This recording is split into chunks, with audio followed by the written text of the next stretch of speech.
Hey there, curious minds. Welcome back to Why Humans Do That. I'm Emma. And I'm Jack. Today we're diving into something that literally keeps people awake at night: overthinking. Oh, this is going to hit home for so many people. You know that thing where you replay a conversation from 3 days ago, thinking of all the perfect comebacks you should have said? Yes, or when you lie in bed at 2 a.m. analyzing whether your coworker seemed annoyed when they said fine in that particular tone. Exactly, and we just keep thinking about it over and over. Why do we do that? Okay, so let's start with the big picture. Overthinking isn't the bad habit, it's actually your brain trying to help you, believe it or not. Wait, how is making me miserable at 2 a.m. helpful? Great question. So, the first thing to understand is the replay loop. Your brain has this incredible drive to solve problems and complete tasks. Okay, I'm with you so far. When something feels unfinished or unresolved, like that awkward conversation or that presentation that didn't go perfectly, your brain treats it as unfinished business. It keeps running that scenario, trying to find a better outcome. So it's literally trying to solve the past? Exactly. Think about when you leave the house and suddenly worry, did I lock the door? Your brain replays leaving the house, searching for that memory of turning the key so it can mark that task as finished. The replay loop is the same mechanism, but with social situations your brain wants to resolve. Okay, that makes sense, but why does it feel so intense sometimes? That brings us to the second piece, the need for control. Your brain creates an illusion that by replaying and analyzing these situations, you're somehow gaining control over them. But we can't control the past. Right, but your brain doesn't always make that distinction clearly. It's pattern seeking. So when you replay that meeting where you stumbled over your words, your brain is essentially running simulations. Simulations. Yeah, it's thinking, okay, if this situation happens again, here's what I'll do differently.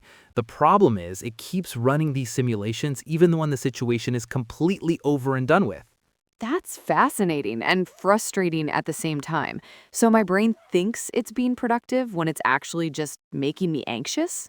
Bingo. And here's where it gets really interesting. And this is the third piece.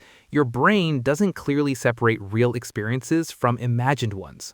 Wait, what do you mean? When you replay that awkward conversation, your brain activates many of the same neural pathways as when you actually experienced it. The emotions feel real because, to your brain, they kind of are real. So I'm literally re-experiencing the embarrassment? To a degree, yes. That's why overthinking feels so vivid and emotionally charged. Your stress response can actually activate just from thinking about a stressful situation. That explains why I can get flushed thinking about something that happened weeks ago. But this sounds like a recipe for getting stuck in a vicious circle. And that's exactly the fourth piece, the trap. Each time you replay these scenarios, you're actually strengthening the neural pathways associated with that memory. Oh no. So the more I think about it, the harder it becomes to stop thinking about it? That's right. Neuroscientists say neurons that fire together wire together. The more you rehearse a thought pattern, the more automatic it becomes. That's why some thoughts seem to have a mind of their own. This is both enlightening and slightly terrifying. Please tell me there are ways to break out of this cycle. Absolutely. Here are three practical strategies. First, the 2-minute rule. When you catch yourself overthinking, set a timer for 2 minutes. Give yourself permission to think about it fully for those 2 minutes. Then when the timer goes off, you're done. That's brilliant. It acknowledges the urge instead of fighting it, but without letting it run rampant. Exactly. Second strategy, the fact versus fiction check. Ask yourself, is this thought helping me solve an actual problem, or am I just rehearsing scenarios that can't be changed? Here's why this works so well. Overthinking thrives in that gray area where everything feels equally urgent and important. But most overthinking is actually about things we have zero control over. Like, let's say you sent a text to your boss 3 hours ago and they haven't responded.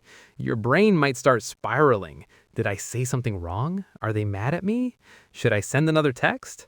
But the fact versus fiction check stops that spiral. The fact is, you sent a professional text.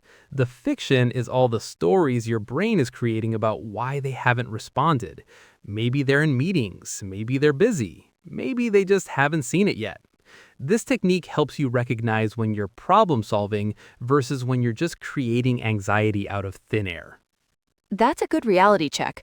What's the third one? The redirect and replace technique. When you catch yourself in the replay loop, immediately engage in a task that requires focused attention, something that forces your brain to shift gears completely. You mean physically interrupt the thought pattern? Precisely. It could be reading, doing a puzzle, texting a friend, or even just naming 5 things you can see around you. Anything that engages your mind in thinking about something else. The key is breaking the neural loop before it gains momentum. I love how these strategies work with our brain's natural tendencies instead of against them. Really helpful. Good. The most important thing to remember is that overthinking isn't a character flaw. It's just your brain trying to help in a way that doesn't always serve you well. Got it. And there are strategies we can use to help our brains move on from overthinking. Before we go, Emma, we should talk about something that comes up a lot, the difference between helpful reflection and harmful overthinking. Oh, that's such an important distinction. I'm so glad you brought that up. There's definitely a difference between productive reflection and the kind of circular thinking that keeps us stuck. Exactly. Here's how you can tell the difference. Helpful reflection is forward-focused. It asks questions like, what can I learn from this? Or how might I handle a similar situation differently next time? It has a clear purpose and usually leads to actionable insights. So the key is whether it's solution-oriented. What about the unhelpful kind? Right. Unhelpful overthinking is stuck in the past and tends to be repetitive. It asks questions like, why did I say that? Or relives a past mistake over and over. These thoughts go in circles without producing any useful insights or solutions. They're more about ruminating than reflecting. That makes sense. But what about those really persistent thoughts, The ones that seem to have a life of their own and keep coming back even when you try to redirect them. I feel like some listeners might be thinking easier said than done right about now. Oh, absolutely. And that's totally normal. For those really stubborn thoughts, we can use the thought observation technique. Instead of fighting the thought, you acknowledge it, like, I notice I'm having that thought about the presentation again.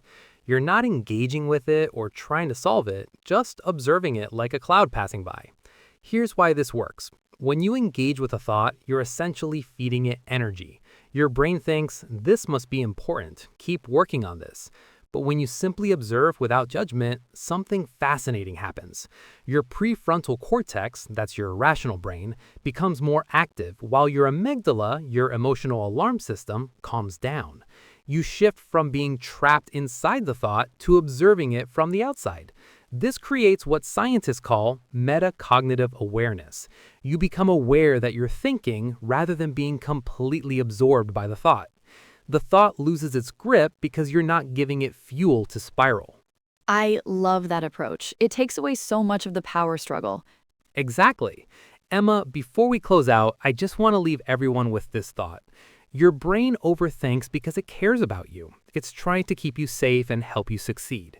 The goal isn't to stop your brain from caring, it's to help it care in more productive ways. That's such a beautiful way to end this conversation, Jack. It's about developing a different relationship with your thoughts, not declaring war on them. Be patient with yourself as you practice these strategies. Remember, you're literally rewiring neural pathways, and that takes time. Thanks for listening. We hope you're leaving today with a better understanding of overthinking, along with some strategies for managing it the next time it strikes.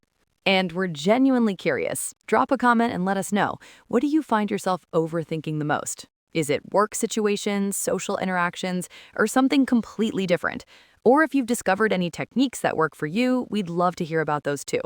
And if this episode was helpful for you, share it with someone who might also like to hear it.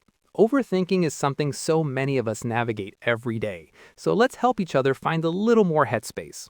And if you want to make sure you catch future episodes of Why Humans Do That, hit that subscribe button. Until next time, be kind to yourself. And remember, your brain is just trying to help, even when it doesn't feel that way. Take care.